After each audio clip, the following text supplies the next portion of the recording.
ज्ञान गंगा के इस 3 पत्ती कार्यक्रम में आपका स्वागत है। आज मैं बताऊंगा कि पक्षीराज गरुड़ भगवान विष्णु के वाहन कैसे बने।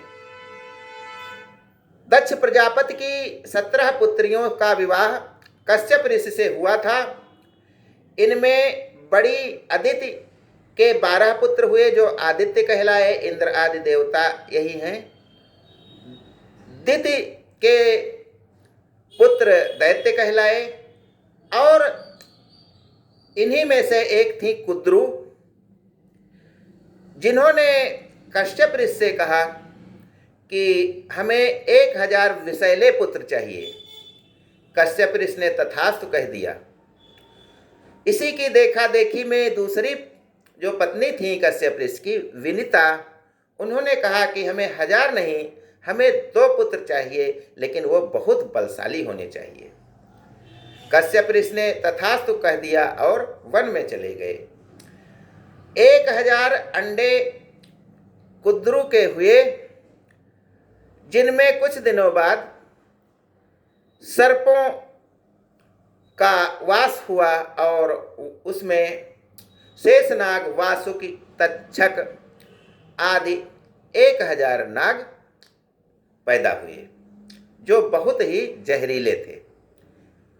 दूसरी जो विनीता थी, उनके 2 अंडे हुए और जब ये नाग पैदा हो गए कुद्रु के, तो वो बहुत व्याकुल हुई कि मेरे अंडे कब फूटेंगे, उनमें से 2 बलशाली पुत्र कब निकलेंगे। तो उन्होंने इसके लिए अपने एक अंडे को फोड़ डाला और उस अंडे से एक व्यक्ति निकला जो ऊपर, कमर के ऊपर का पूरा शरीर विकसित था, नीचे जो कमर के नीचे का भाग था वो विकसित नहीं था और वो लाल लाल लोथड़ा जैसा दिखता था। तो उसने लाल होने के कारण उनका नाम अरुण रख लिया, जो भगवान सूर्य के सारथी बने। सूर्य के जो घोड़े होते हैं, उनका रथ होता है, उनके सारथी भगवान अरुण बन गए। अरुण ने जाते जाते कहा था कि यदि हमको समय से पहले निकाल ली हो तो माता ठीक है, लेकिन दूसरे अंडे को मत फोड़ना और वो समय से ही निकलेगा।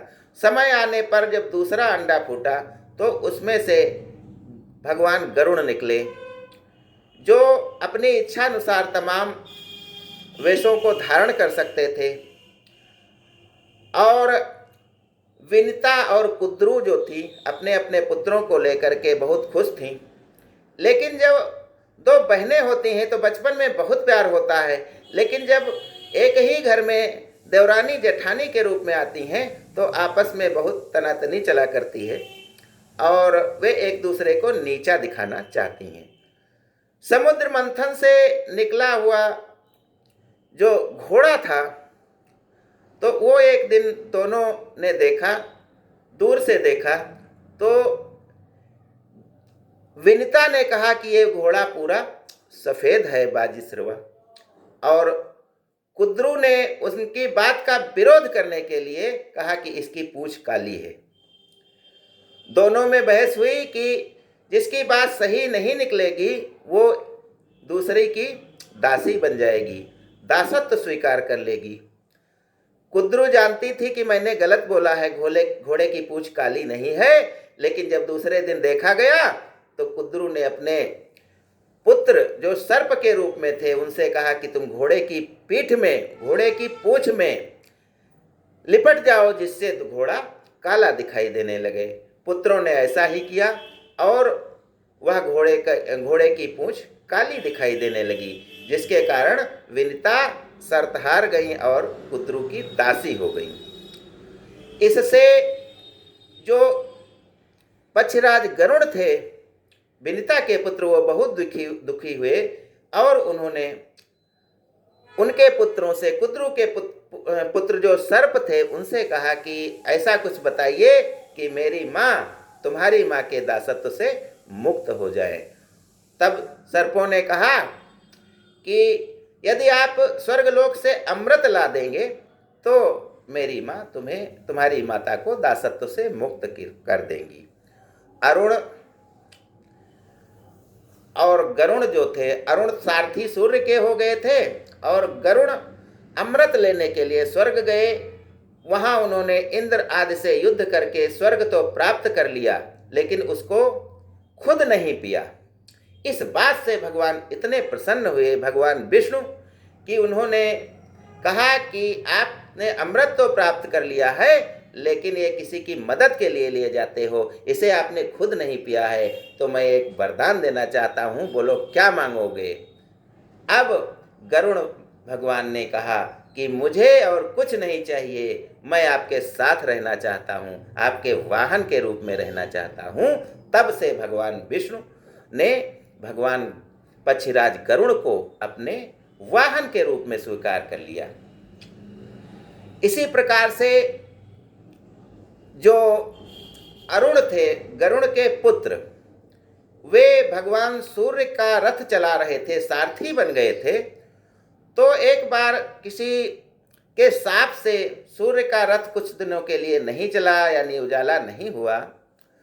तो अरुण ने कहा कि सारथी जो अरुण बने थे, उन्होंने कहा मैं थोड़ा स्वर्गलोक देखना चाहता हूँ। भगवान सूर्य ने आज्ञा दे दी। वे स्वर्गलोक के द्वार पर खड़े हुए थे। तब तक देखा कि वहां अप्सराएं इंद्र के समक्ष नृत्य कर रही हैं। इसको देखकर उन्होंने भी सोचा कि मैं भी स्वर्ग में दाखिल हूं, लेकिन उनको किसी ने जाने नहीं दिया। तब उन्होंने अपने योग बल से एक अप्सरा का रूप धारण किया और स्वर्गलोक के दरवाजे पर पहुंची। संयोग से इंद्र भगवान की नजर उनके ऊपर पड़ी, अरुण के ऊपर, जो एक अप्सरा के रूप में थे। और इंद्र भगवान ने कहा कि आ जाइए, ये तो कहीं बहुत ही अच्छी अप्सरा है, लगता है किसी और अन्य देवलोक से आई है। और उससे उन्होंने रमण करके एक पुत्र पैदा किया, जिसके बहुत से बाल थे शरीर में, तो इसलिए उनका नाम बाली रखा गया।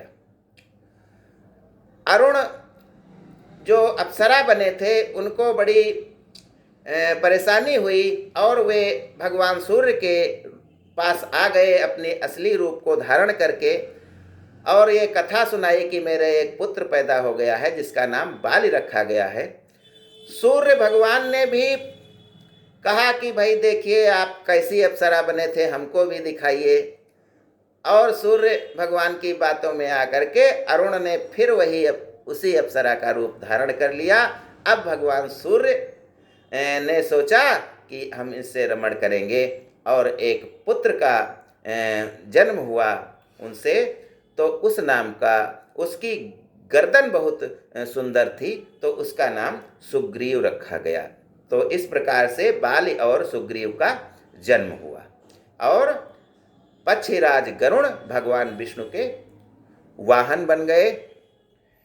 इसके उपरांत गरुड़ के दो पुत्र हुए, जो गरुड़ के पुत्र दो हुए, जो संपाति और जटायु नाम से विख्यात हुए, और अरुण के पुत्र बाली और सुग्रीव हुए। जब वो अमृत का कलश लेकर के भगवान जो गरुड़, पक्षीराज गरुड़ वापस आ रहे थे विष्णु भगवान से मिलने के बाद में, अपनी माता को दासत्व से मुक्त कराने के लिए, तो भगवान इंद्र ने कहा कि यह अमृत यहीं रहेगा। तब उन्होंने कहा कि मैं उनको दे दूंगा जा करके सर्पों को, और फिर तुम उठा लेना। जब सर्पों के पास आए भगवान गरुड़, पक्षीराज गरुड़, तो उन्होंने अमृत रख दिया। एक वहाँ पर कुश का बहुत बड़ा जंगल था, तो वहीं रख दिया, और उसको कहा कि आप नागों से कहा, सर्पों से कहा कि आप नहा धो करके आएं, तब इस अमृत को पान करें। वो नहाने चले गए, और भगवान इंद्र वो घड़ा वापस उठा ले गए।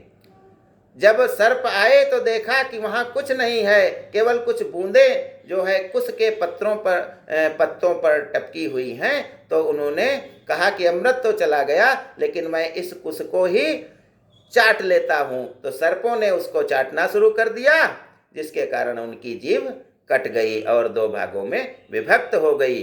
तभी से कुश जो होता है वो बहुत पवित्र माना जाता है। और हमारे हर पूजा स्थल में कथा हो चाहे हवन पूजा हो, कुश को लाया जाता है, और क्योंकि उस पर अमृत कभी पड़ा था। धन्यवाद। जय हिंद, जय भारत।